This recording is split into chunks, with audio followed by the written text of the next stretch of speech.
우리는 5번이 있는 시편 150편에 편집되어 있는 그 순서대로 보는 것이 아니라 150편 속에서 대표적인 그런 시들을 살펴보려고 하고 있습니다. 지난 시간에는 지혜시로 분류되어 있던 1편을 보았습니다. 시편 3편은 바로 탄식시였습니다. 그러면 우리가 잘 알고 또한 우리에게 소망을 주는 이런 찬양의 시, 신뢰할 수 있는 시인 3편을 오늘 23편을 우리가 이제 볼 것인데, 23편은 1절에서 6절밖에 안 되지만 오늘 우리가 살펴볼 것은 많은 시편 속에서 이러이러한 시들이 있는데 한 편 속에서 특정한 시라고 단정을 지을 수 있느냐라는 것을 염두에 두시면서 우리가 공부하는 차원에서 보고 가는 것입니다. 설교 듣고 능력 얻어서 권능 얻어서 하나님의 백성으로 사는 것이 아니라 하나님의 말씀을 균형 있게 살펴보면서 우리 신앙할 수 있기를 원합니다. 지난 시간에 3편을 보면 탄식시라고 했습니다. 탄식시에는 두 종류가 있어요. 개인이 탄식하는 것이 있고 공동체가 탄식하는 것이 있어요. 나라가 힘들고 관료들이 부패할 때에 온 백성들이 고통당한 것을 우려하면서 탄식하는 공동 탄식이 있고, 개인이 갑자기 질병이나 생각하지도 못했던 이 극한 폭우로 인하여서 어려움을 당할 때에 개인적 탄식도 있을 수 있습니다. 그러면 이 150편을 총망라해서 5번을 분류했던 이 책 속에 많은 시들이 있습니다. 어떤 시들이 있습니까? 지혜시도 있습니다. 감사시도 있습니다. 회개시도 있습니다. 저주시도 있습니다. 메시아시도 있고, 그리고 예배에 필요한 제의적 시도 있다라는 것입니다. 이런 것들을 분류를 하는 것은 학자들이 주로 하기는 하는데, 그러나 한 편 속에, 시 한 편 속에 이것은 이렇다라고 단정 지을 수 있는 부분은 찾아보기가 어렵다라는 것이요. 그래서 오늘 우리가 이제 본문은 23편을 보았지만은 다양한 시편을 우리가 확인을 해 볼 것입니다. 자, 가장 시중에 아름다운 시라고 할 수 있는 19편을 우리가 먼저 살펴보도록 하겠습니다. 19편의 표제가 다윗의 시로 되어 있고 인도자를 따라서 부르는 노래라고 되어 있습니다만은 우리 1절에서 우리 14절까지 같이 한번 더 확인을 해 보시도록 하겠습니다. 하늘이 하나님의 영광을 선포하고 궁창이 그의 손으로 하신 일을 나타내는도다. 날은 날에게 말하고 밤은 밤에게 지식을 전하니 언어도 없고 말씀도 없으며 들리는 소리도 없으나 그의 소리가 온 땅에 통하고 그의 말씀이 세상 끝까지 이르도다. 하나님이 해를 위하여 하늘에 장막을 베푸셨도다. 해는 그의 신방에서 나오는 신랑과 같고 그의 길을 달리기 기뻐하는 장사 같아서 하늘 이 끝에서 나와서 하늘 저 끝까지 운행하며 그의 열기에서 피할 자가 없도다. 여호와의 율법은 완전하여 영혼을 소송시키시며 여호와의 정권은 확실하여 우둔한 자를 지혜롭게 하며 여호와의 교훈은 정직하여 마음을 기쁘게 하고 여호와의 계명은 순결하여 눈을 밝게 하시도다. 여호와를 경외하는 도는 정결하여 영원까지 이루고 여호와의 법도 진실하여 다 의로우니 금 곧 많은 수금보다 더 사모할 것이며 꿀과 송이꿀보다 더 달도다. 또 주의 종이 이것으로 경고를 받고 이것을 지킴으로 상이 크니이다. 자기 허물을 너희 깨달을 자 누구리요. 나를 숨은 헛물에서 벗어나게 하소서. 또 주의 종에게 고의로 죄를 짓지 말게 하사 그 죄가 나를 주장하지 못하게 하소서. 그리하면 내가 정직하여 저 죄가에서 벗어나겠나이다. 나의 반성이시오 나의 구속자이신 여호와여, 내 입의 말과 마음의 묵상이 주께 연락되기를 원하나이다. 아멘. 자, 1절에서 14절까지 보았습니다. 여러분은 이 시가 어떤 시라고 여길 수 있습니까? 찬양시라고 할 수 있습니까? 탄식시라고 할 수 있을까요? 회개와 저주까지, 그리고 메시아시는 아닌 것 같습니다. 기도시 같기도 하고요. 자, 어떤 시로 우리가 보아야 할까요? 이 시를 남겼던 분은 다윗이었습니다. 하나님이 하늘을 통하여서 영광을 선포할 뿐만 아니라 하나님이 하신 손으로 궁창을 통하여서 드러낸다라고 말씀을 하고 있습니다. 하나님을 찬양하고 있습니다. 하나님을 찬양하고 있기에 찬양시라고 이야기를 할 수도 있겠습니다만 7절에 보면 여호와의 율법이 어떤 기능을 가지고 있는지도 피력을 하고 있습니다. 그러므로 이 내용 전체를 지혜시라고 할 수 있다라는 것입니다. 12절부터는 자기가 숨어있는, 자기 속에 내재하고 있는 이 죄가 드러나서 자기를 죄의 형장이 이슬로 사라지지 않도록 해달라고 하고 싶어하는 그런 영혼이 깃들여져 있는 시이기도 합니다. 그래서 우리는 이 시 9편을 어떤 시라고 단정을 지을 수 있을까요? 찬양과 예배와 기도가 담겨 있으니까 이 중심 주제가 무엇일까 단정하기는 어렵습니다. 그러나 우리가 사람마다 느끼는 것이 다르고 자기가 추구하는 것이 이 시에 포함이 되어 있으면, 이 시에 포함이 되면 그것이 자기에게는 은혜가 된다라고 말할 수 있습니다. 그래서 찬양시인가 아니면 지혜시인가 아니면 탄원시인가 우리가 살펴보아야 할 제목도 우리가 눈여겨보셔야 합니다. 그 다음에 또한 우리가 보아야 될 것은 시편 42편이 있는데 42편은 표제가 고라의 자손의 마스길 인도자를 따라 부르는 노래. 마스길이라는 것은 교훈시, 검언시 그리고 그게 정해져 있는 그 규칙에 따라 부르는 노래입니다. 우리 1절에서 12절까지 또 보셔야 되겠습니다. 하나님이여 사슴이 시냇물을 찾기에 갈급한 같이 내 영혼이 주를 찾기에 갈급하나이다.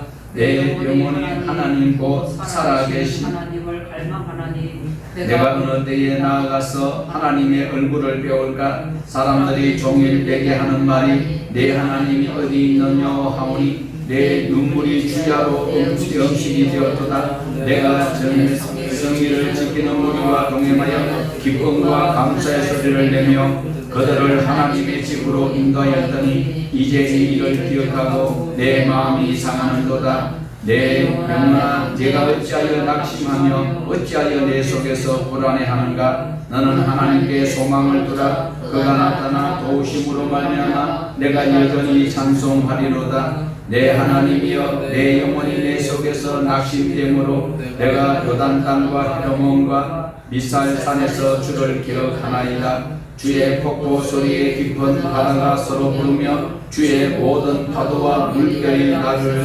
휩쓸나이다. 낮에는 여호와께서 그를 밤에는 그의 찬송이 내게 있어 생명의 하나님께 기도하리이다. 내 반석이신 하나님께 말하기를 내가 어찌하여 원수의 압제로 말미암아 슬프게 다니니까 하리로다. 내 뼈를 찌르는 칼같이 내 대적이 나를 비방하여 늘 내게 말하기를 내 하나님이 어디 있느냐 하는도다. 내 영혼아 내가 어찌하여 낙심하며 어찌하여 내 속에서 불안해하는가. 너는 하나님께 소망을 두라. 나는 그가 나타나 도우심으로 말미암아 내 하나님을 여전히 찬송하리로다. 아멘. 여러분은 이 42편을 어떤 시로 분류하고 싶습니까? 42편은 찬송이라는 단어가 여러 번 나오기 때문에 찬송시라고 이야기할 수 있을까요? 또는 기도라는 단어가 나오기 때문에 기도시로 보아야 할까요? 어떤 것으로 본다고 해서 신앙이 수준이 낮고 그리고 하나님으로부터 책망받는 것은 절대로 아니다라는 겁니다. 그렇지만 이 42편 전체의 분위기를 볼 때는 갈급함이 있습니다. 갈망이 있습니다. 눈물이 있습니다. 상함이 있습니다. 낙심과 불안과 그리고 압제, 슬픔, 탄식이 가득한 것으로 여길 수도 있습니다. 그러니까 여기에서 우리가 보아야 하는 것은 바로 탄식으로만 끝나는 것이 아니고 대부분 탄식시가 끝에 가서는 하나님을 소망하고 하나님을 노래하고 있다는 것을 우리에게 알려주고 있습니다. 자, 오늘 우리가 보았던 본문 지정하였던 23편도 보면 신뢰를 할 수 있는 하나님을 믿을 수 있고 하나님을 의지할 수 있는 이런 시라고 볼 수도 있는데, 이미 우리가 19편에서 보았듯이 하나님께서 우리를 인도하시고 구호도 하시지만, 그러나 그 하나님의 우리에게 모든 것을 믿을 수 있도록만 해주시는 신은 아니다라는 것을 알 수 있어야 됩니다. 그래서 23편은 감사시도 되고 지혜시도 된다라는 이런 견해를 가진 학자들도 많이 있습니다. 그 학자들의 논리에 의해서 우리가 신앙하는 것은 절대로 아닙니다. 하나님의 말씀을 내가 받아 먹고 내가 잘하는 거지, 학자들의 오늘날 많은 목회자들이 이게 큰 경패예요. 하나님의 말씀을 보는 것이 아니고 하나님의 말씀이 기록되어 있는 성경에 관한 책을 많이 보다 보니까 듣는 사람은 굉장히 편리한데 하나님은 불편해 하실 거예요. 하나님은 기록되어 있는 하나님의 말씀에 충실하고 하나님의 말씀보다도 성경에 관한 것을 많이 알고 싶어 하여서 그거 가지고 밥벌이 하는 인간들이 많다는 것은 사실입니다.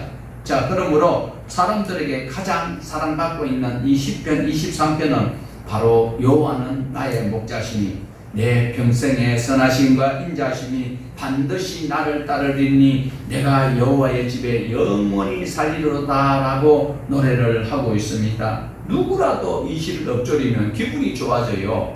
그렇지만 하나님께서는 복을 주실 자에게 복을 주시지 립서비스하는 자에게 하나님께서 매료되는 것은 절대로 아니다라는 겁니다. 자, 우리 10편 23편 다시 한번 보시겠습니다. 표제는 다윗의 시라고 기록이 되어져 있습니다. 우리가 조금 전에 보았습니다. 다시 1절에서 23절까지 보시도록 합시다. 여호와는 나의 목자시니 내게 부족함이 없으리로다. 그가 나를 푸른 풀밭에 누이시며 실만한 물가로 인도하시는도다. 내 영혼을 소생시키시고 자기의 이름을 위하여 의의 길로 인도하시는도다. 내가 사망의 음침한 골짜기로 다닐지라도 해를 두려워하지 않을 것은 주께서 나와 함께 하심이라. 주의 지팡이와 막대기가 나를 안위하시나이다. 주께서 내 원수의 목전에서 내게 상을 차려주시고 기름을 내 머리에 부으셨으니 내 잔이 넘치나이다. 내 평생의 선하심과 인자심이 반드시 나를 따르리니 내가 여호와의 집에 영원히 살리로다. 아멘. 아멘이죠. 얼마나 좋은 결과까지 우리가 기대할 수 있습니까? 이 시편은 매우 어려운 상황에 있는, 힘든 상황에 있는 자들에게 위로가 되고 꼭 필요한 말씀이며 또 인용되기도 합니다. 웬만한 집에 가면 이런 액자 하나 주면 또 있는 집도 많습니다. 자, 이 표제는 다윗의 시라고 표제가 되어져 있습니다. 그렇다면 과연 다윗이 어떤 상황에서 이 시를 우리에게 읽을 수 있도록 전하여 주었을까요? 편안한 가운데 왕이 되어서 태평세대를 누리고 있을 때 우리는 다윗은 힘들 때에 수시로 여호와는 나의 목자시니 라고 고백했을 것으로 보여집니다. 여호와는 나의 목자. 다윗이 이런 고백을 하고 있습니다. 여기서 끝나지 아니하고 실제로 다윗이 여호와는 나의 목자시니 내게 부족함이 없으리로다 이러면서 감격에 겨워서 살았던 생애가 그렇게 길지 않다라는 거예요. 그런데도 다윗은 여호와는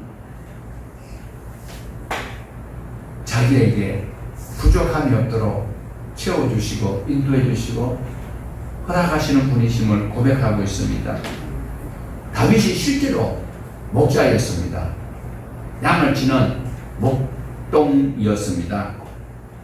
자신이 목동이었으면서도 자기의 목자는 여호와다라고 고백하는 겁니다.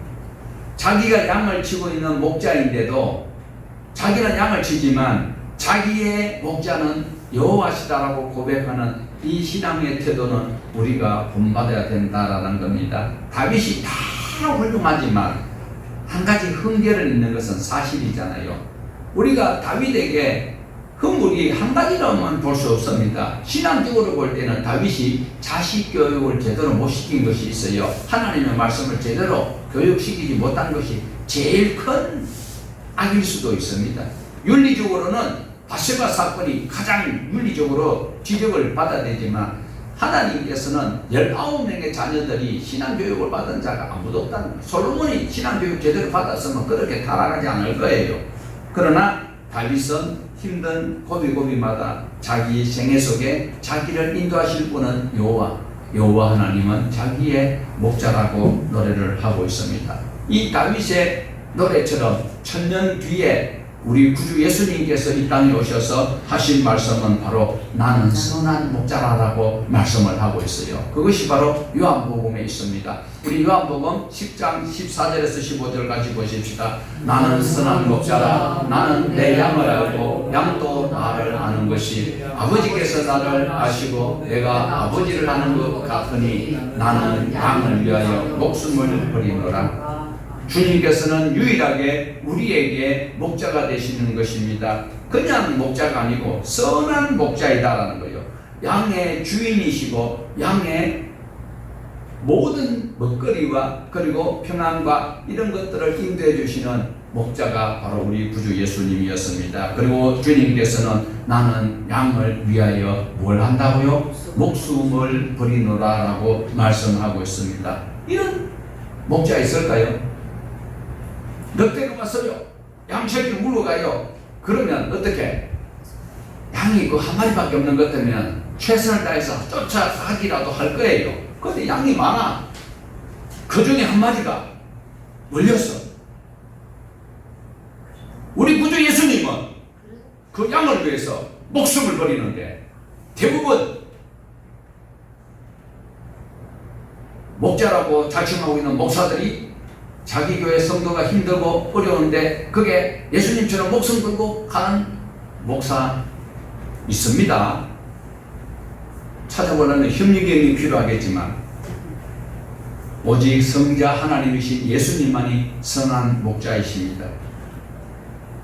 예수님께서는 요한복음 21장에서도 분명히 주님을 3번이나 부인했던 베드로에게도 우리 예수님께서는 부탁을 하셨어요. 내 양을 먹이라, 내 양을 치라, 내 양을 먹이라라고 3번이나 말씀을 하셨습니다.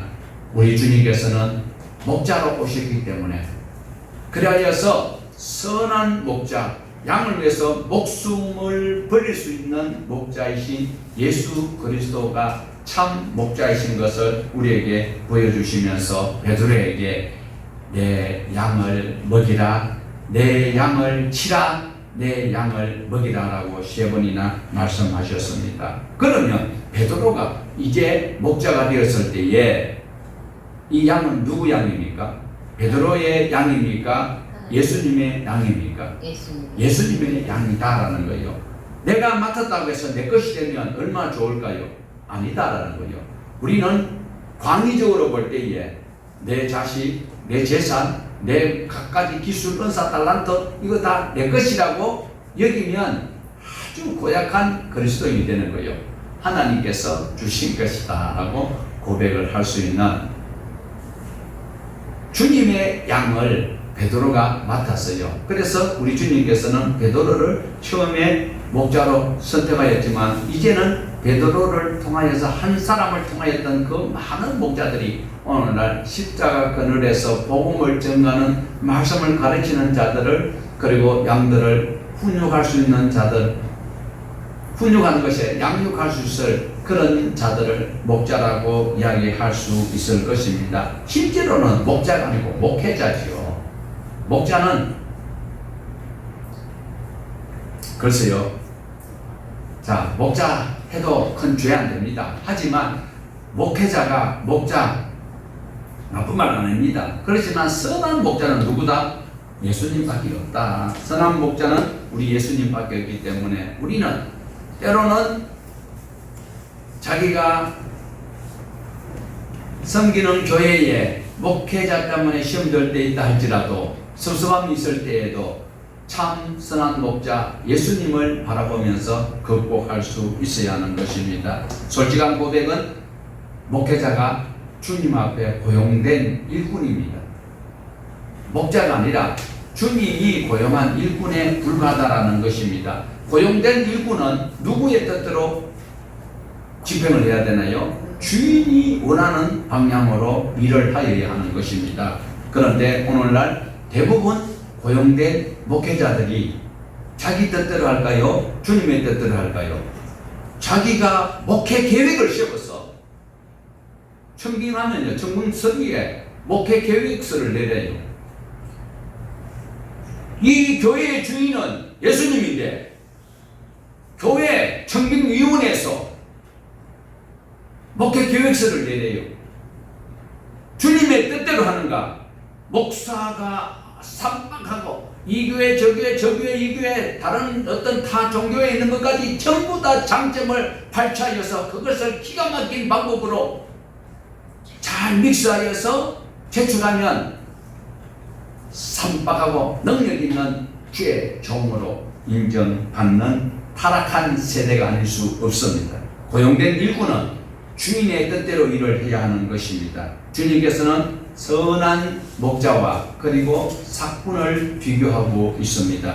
삭군하니까 굉장히 안 좋은 이미지가 있습니다. 삭군이라고 이야기하니까 마치 사기꾼처럼 우리가 여길 수 있는데요. 원문에 보면 실제로는 삭군이 고용된 일꾼입니다. 고용된 품꾼이기 때문에 나쁜 거 아니에요. 그러나 선한 목자와 삭군 목자는 다르다라는 거예요.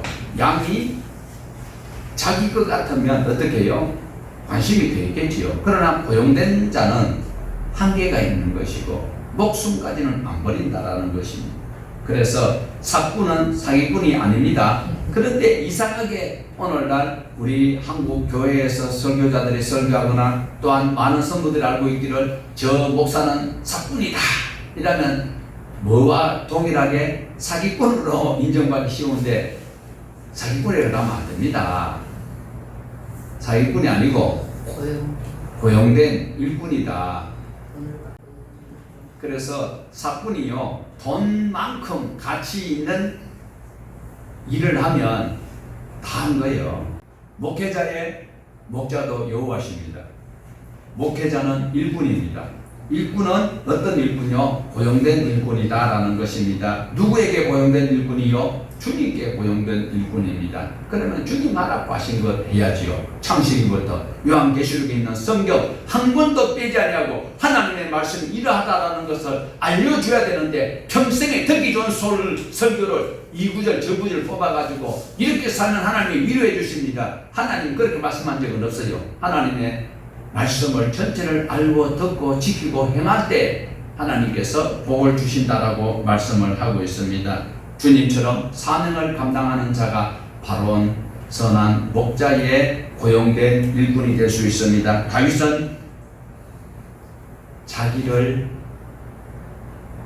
인도해 주실 분은 여호와, 그분이 나의 하나님이라고 불렀습니다. 그는 주님이 말씀하시는 것처럼 이리가 오면 그리고 양을 물고 가는 것을 보면 절대로 참지 못하고 양을 위해서 목숨을 버리는 예수님처럼 쫓아갔던 기억을 우리는 바로 사무엘상 17장을 통해서 볼 수가 있습니다. 자, 사무엘상 17장 28절에 보면 다윗을 아주 폄하하는 그 형제들이 나오는데 같이 한번 보십시다. 큰형 엘리압이 다윗이 사람들에게 하는 말을 들은지라 그가 다윗에게 노를 바라여 이르되 내가 어찌하여 이 위로 내려왔느냐 덜에 있는 양들을 누구에게 맡겼느냐 나는 내 교만함과 내 마음의 완악함을 아노니 네가 전쟁을 구경하러 왔도다. 다윗은 큰형 마지가 엘리압이거든요. 엘리압이 이야기하는 것처럼 그래 하지 않았어요. 자기가 왕한테 가서 어떻게 이야기하는 걸 보면요, 나는요 저 블레셋 저 하려는 저놈 내가 절대로 용서할 수 없습니다. 그 너도 뭐 할 수 있는 게 있냐? 왕이요, 나는요 아버지 양을 칠 때에 곰이나 늑대가 와가지고 내 아버지 양새끼를 몰고 가면 끝까지 쫓아가서 그 입을 좋게 이야기하면은요 나쁘게 이야기하면 입이고 좋게 이야기하면 아가리를 찢어서 아버지의 양을 뺏어냈습니다. 이 정도로 목숨을 걸고 그 입을 찢어버리고 새끼를 구해내는 이것이 천년 뒤에 오시는 예수님이 양을 위하여 목숨을 버린다라는 그 말씀과 일맥상통하는 여호와는 나의 목자시다라는 거예요. 그런데 그 형들이요 참 고약해요. 형들이 이렇게 나쁜 마음을 가지고 있습니다. 다윗은 선한 목자, 주님을 닮았던 이런 것을 우리는 사무엘서를 통해서 얼마든지 볼 수 있습니다. 다윗이 이렇게 몸부림을 쳤고 이렇게 말씀대로 살아가려고 했던 목동 다윗에게 그 삶이 정말 부족함이 없었을까요? 슬픔이 없었을까요? 외로움이 없었을까요? 다윗의 형제가 몇 명입니까? 8명이 될 수도 있고요. 성경에 보면 자세하게 몇 명이라고는 나와 있지 않습니다. 사무엘서를 보았을 때에 사무엘이 지금 사울 임금이 초대 이스라엘의 사울 임금이 하나님의 말씀을 거역하여서 이제 탄핵을 당하게 되었어요. 이때에 하나님께서 조용하게 사무엘에게 가서 사무엘이 너 이새의 집에 가가지고 거기 가가지고 내가 마음에 드는 자 한 사람이 있으니까 가서 기름을 부어라. 기름을 부음 받으면 왕이 되는 거예요. 지금 왕은 서서히 시퍼렇게 살아있어요. 그런데 사무엘이 그곳에 이제 하나님이 가는 요령까지 알려주어서 가는 것을 여러분 다 알고 있을 줄 알아요. 가서 이제 이새의 집에 그 사람들이 모여서 옷도 정갈하게 갈아입고 그 다음에 제사를 지내는 그 의식 속에 하나님이 찾으시는 다윗이 있었을까요? 없었을까요?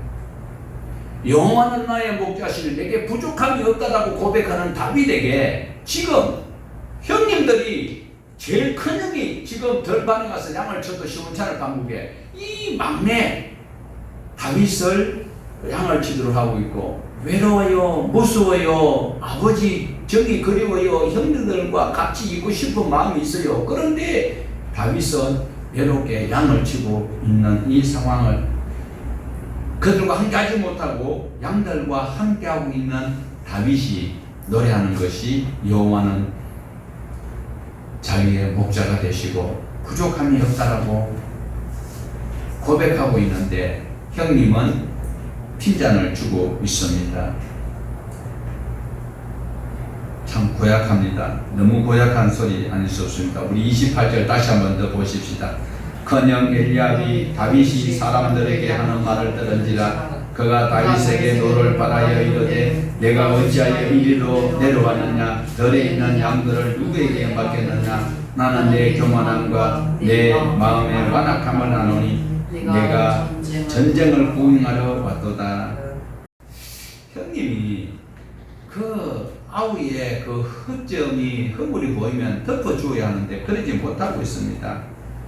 이런 장면을 볼 때에 다윗은 어린 시절부터 아버지와 형들과 아버지로부터도 크게 진가를 인정 못 받았는 것 같습니다. 항상 푸른 풀밭, 초장, 쉴만한 물가, 부족함이 없는 그런 가정도 아니었고 그런 삶도 아니었던 것을 볼 수 있어요. 그러나 사무엘을 통하여서 기름을 부음을 받자 말자 이제 사울 임금에게 악마가 활동을 하니까 이때부터는 사위는 왕의 사위는 되었었는데 쫓겨다니는 자기 신세는 10년 동안 쫓겨다니는 신세가 되고 있습니다. 전국에 지명수배가 내려져 있습니다. 도망자의 한 사람인 다윗이 노래 부르는 것은 그의 삶은 푸른 풀밭 잔잔한 시냇가 쉴만한 물가 절대로 아니었습니다. 그런데도 자기가 가야 되는 것은 엄청난 골짜기입니다. 노래는 입술로는 여호와는 나의 목자시니 내게 부족함이 없으리로다라고 고백하는 다윗을 오늘 우리는 어떻게 배워야 할까요? 주님께서 내 원수의 목전에서 상을 차려 주실 줄로 믿습니다. 이 신앙 나에게 기름을 부어 주셔서 나의 삶 속에 우리 주님이 귀한 손님으로 나를 인정해주는 그 장소에 내가 있고 싶습니다. 이것이 우리 신앙의 궁극적 목표입니다. 이것이 우리가 받아야 될 표현일 수 있습니다. 다윗이 또한 시를 여러 가지 시를 우리에게 소개를 하고 있는데 우리 18편 1절과 2절을 우리 보면 표제가요. 표제가 무엇이냐면 여호와의 종 다윗의 시 인도자를 따라 부르는 노래. 여호와께서 다윗을 그 모든 원수의 손에서와 사울의 손에서 건져 주시는 날에 다윗이 이 노래의 말로 여호와께 아뢰어 이르되. 자, 뭐라고 노래 불렀는지 18장 1절에서 2절입니다. 짧으니까 우리 같이 한번 보십시다. 나의 힘이시오 여호와여, 내가 주를 사랑하나이다. 여호와는 나의 반석이시요 나의 요새시요 나를 건지시는 이시요 나의 하나님이시요 내가 그 안에 피할 나의 방이시요 나의 방패시요 나의 구원의 뿌리시요 나의 산성이시로다. 다윗이 하나님을 얼마나 신뢰를 했던지, 하나님을 얼마나 사랑을 했던지 알 수 있는 노래인 것입니다. 62편에서도 다윗의 마음을 잘 드러내는 시가 있는데요. 우리 62편도 우리 같이 보십시다. 나의 영혼이 잠잠히 하나님만 바라며 나의 구원이 여호와에게서 나오는도다. 오직 그만 나의 반석이시요 나의 구원이시요 나의 요새시니 내가 크게 흔들리지 아니하리로다. 넘어진 강과 흔들리는 울타리같이 사람을 죽이려고 너희가 일제히 공격하기를 언제까지 하려느냐. 그들이 그를 그의 높은 자리에서 떨어지기만 피하고 거짓을 즐겨하니 입으로는 축복이요 입술로는 저주로다. 셀라. 나의 영혼아 잠잠히 하나님만 바라라. 무릇 나의 소망이 그리로부터 나오는도다. 오직 그만이 나의 반석이시요 나의 구원이시요 나의 요새이시니 내가 흔들리지 아니하리로다. 나의 구원과 영광이 하나님께 있으며 내 힘이 반석과 피난처도 하나님께 있도다. 백성아 시시로 그를 의지하고 그의 마음을 구하라. 하나님은 우리의 피난처시로다. 셀라. 아 슬프도다. 사람은 입김이며 인생도 손님수이니 겨울에 가면 그들의 느낌보다 가벼우리로다. 그를 의지하며 하나여 주지 말며 재물이 늘어도 그에게 마음을 주지 말지어다. 하나님이 한수로 하신 말씀을 내가 들었나니 능력은 하나님께 속하여 주여 주장 주께 속하오니 주께서 각 사람이 행한 대로 갚으시리이다. 아멘. 자, 우리에게 8절 끝에도 셀라가 나오고 있지요. 그리고 4절 끝에도 셀라가 무엇일까? 셀라라는 단어가 유다의 마지막 아들이에요. 창세기 보면. 그런데 여기서 용법은 다르게 표현되고 있습니다. 들어올리다라는 뜻이고 예배시에 쓰이는 음악 용어입니다. 그러니까 소리를 높여라. 그러니까 주악에 맞추어서 리듬이 올린다는 그런 의미가 셀라. 이 셀라 의미는 창세기 38장에 유다의 그 셋째 아들이에요. 엘과 오난과 셀라. 찬양을 하는 이런 그것이 여기에 포함이 되어져 있다라는 것 또한 기억을 하시고, 그 다음에 다윗은 어떠한 어려움 가운데서도 하나님이 하실 일을 기대하면서 하나님을 노래하고 있습니다. 그가 사망은 음침한 골짜기로 다녔지만 두려움이 없는 것은 전적으로 하나님을 의지했고 하나님께서 인도해 주실 것을 믿었기 때문입니다. 그러므로 우리가 약속을 붙들고 하나님을 믿습니다 해야 되지, 우리는 어때요?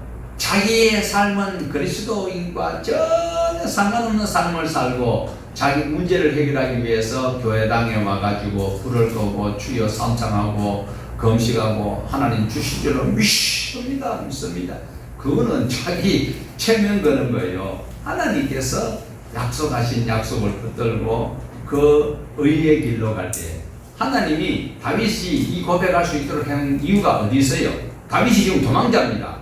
그런데 여호와는 나의 목자시니 내게 부족함이 없다라고, 그리고 자기를 상을 차려주실 것을 고백하는 이유가 어디 있어요? 어디 있느냐고 말씀 한번 해보세요. 어디 있습니까? 사무엘이 자기에게 기름을 부었잖아요. 지금 다윗은 이렇게 하나님을 신뢰할 수 있는 것은 사울이 왕으로부터 물러날 것을 하나님께서 이미 사무엘에게 말씀하셨고, 그 다음에 사무엘을 통해서 기름 부음을 받았던 약속이기 때문에 다윗이 믿는 거지, 기름 부음도 없는데 다윗이 저 혼자는 미친놈이지요. 무조건 믿습니다만 그냥 이 더울 때막 민크 코트 그막 빨리 따는 거 입고 막그 보따리 챙기고 다니는 사람하고 똑같은 사람이 되는 거예요. 말씀에 근거해서 믿어야 돼요. 여러분이 예수님을 구주로 믿어야 돼요. 예수님도 안 믿으면서 지 필요에 따라서 정치인들처럼 하면 안 돼요.